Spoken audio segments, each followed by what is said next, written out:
Okay, we're starting now the 8th chapter in Rabbi Tatz's Sefer on free will. And the title of this chapter is Free Will and Others. And he really gets into a very fascinating, a very deep and penetrating question that behooves us to think about because it has an effect on really everything that we do in life, depending on what the answer is going to be. And the title of this chapter, which is a question, is, does my free will affect you? Can one person's free will affect another?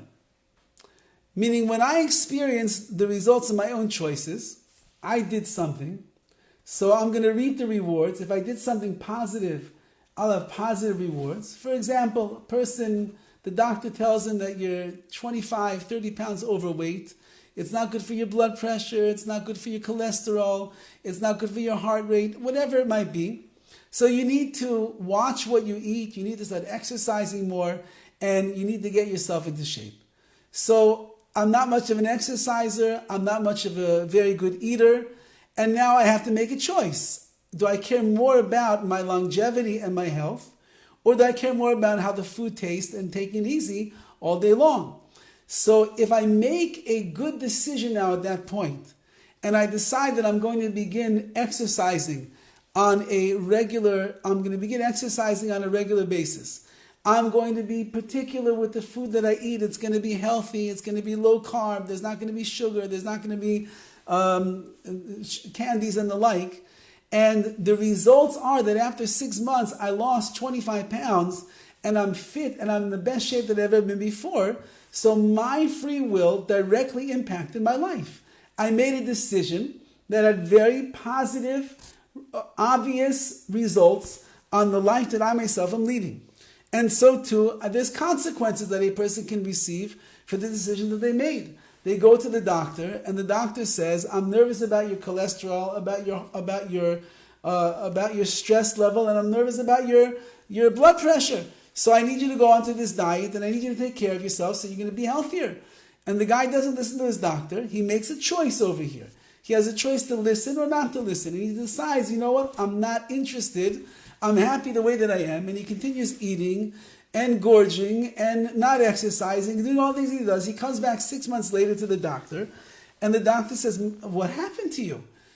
Now you're 45 pounds overweight. Your blood pressure is higher. Your heart rate is worse. Your stress level is beyond what it was before. What happened to you?"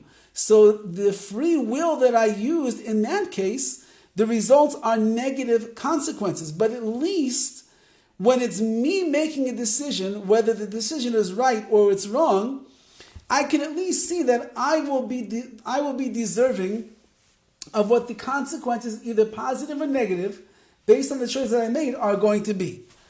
But when I attempt to affect another person in a way that the person does not deserve, a problem now arises. How can one impose an inappropriate consequence on another? If I'm getting judged, mida keneged mida, measure for measure, the way that I am acting is the way that Hashem is going to respond to me, so that's fine. But if I'm doing something that's going to impact the life of somebody else, but that person has not done anything in order for that to happen to them, so then how can my free will have like a shlita, like a rule or an impact over somebody else? Meaning, how can one person cause another to experience what has not been decreed for him? If Hashem did not decree that this person is supposed to get in a car crash, and I decided today to get drunk and get behind the wheel of my car and then start driving wild down the freeway, and I end up crashing into another car, and I totaled the guy's car, but if there was no decree from God on him that his car is supposed to be totaled, so then how could it be that my choices, my bad choices, what right do I have to go and to ruin somebody else's life because of what I'm doing? So does a divine decree concerning an individual mean that no one can affect that person in a way that negates or contradicts the decree? Meaning, if Hashem decreed that this person is supposed to live till 120 years old, is there any way for someone to come along and go around that decree? Or is it that HaKadosh Baruch Hu made it that way and it's supposed to say that way? Can a person on his own volition come and make a decision that's going to impact the other person? If that is so, then it would seem that our free will is severely limited in our interactions with others. Meaning, if I can't really affect somebody else's life because of what I do, so then my free will has limitations just to me. Or is it possible that one person's actions can somehow override a divine decree concerning another person?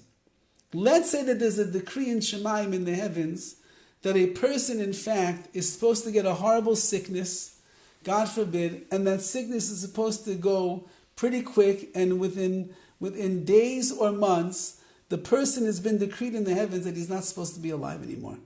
That's a decree, a terrible decree.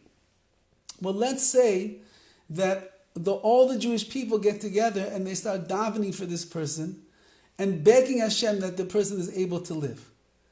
So are those people able to overturn the decree if they all put their words together and they daven on behalf of that person? So maybe it's possible that the actions of another person are able to override the decree that is there. So he writes like this: there's a dilemma over here. And either one's free will can affect another in a way that negates that person's decree. Meaning, my free will can negate the decree that's on the person in a way that will cause that person to experience even sometimes an inappropriate result. Surely that's problematic proposition, meaning that I could change your destiny basically because of what I decide to do, and it has an impact on you, which means even though it's not in the heavens decreed such a thing, I'll take control of the heavenly decrees and I'll give something else. Well, that means that I'm stronger than Hashem. I can do more than HaKadosh Baruch Hu can decide. If Hashem, nothing happens in this world unless Hashem decrees that it's going to happen. And then because of my actions, I change the plan. So then, am I stronger than God? That's a pretty problematic thing to say over here. Or, one's free will cannot do that. And that is to say that you can never affect another person in such a way that he'll experience anything that would not have happened to him anyway. Meaning that whatever I choose and whatever I do and whatever impact it has on somebody else, it was only allowed to happen to somebody else because Hashem already decreed that's going to happen anyway. Says Rav Tat, says also problematic. Because that would mean that one's free will is impotent when it comes to dealing with others. Meaning, it's just me. I have free will. It deals with me. It has an impact on my life. But what I do with what has the other do with other people, I could never have any impact on another person's life unless Hashem was decreeing that I could have that impact, or that that person was deserving of that thing itself. It just came about through me. So this is the quandary that we're going to leave off on today. And that is exactly where is my free will going to rest or lie in regards to somebody else. Is my free will capable of changing the destiny of that person? Or is the destiny already decreed? And would it not be that Hashem wants that thing to happen to that person? No matter what I do, I would never be able to have any impact on them anyway, were it not for the fact that Hashem said that's what's supposed to happen to them. This is a very big philosophical question, obviously, and Rav Tatz has a fascinating way to see it with a lot for us to discuss and to go into, and we're just getting started over here. So I'll see you, God willing, in person on Wednesday and at 10:30 regular time. All the best, everyone.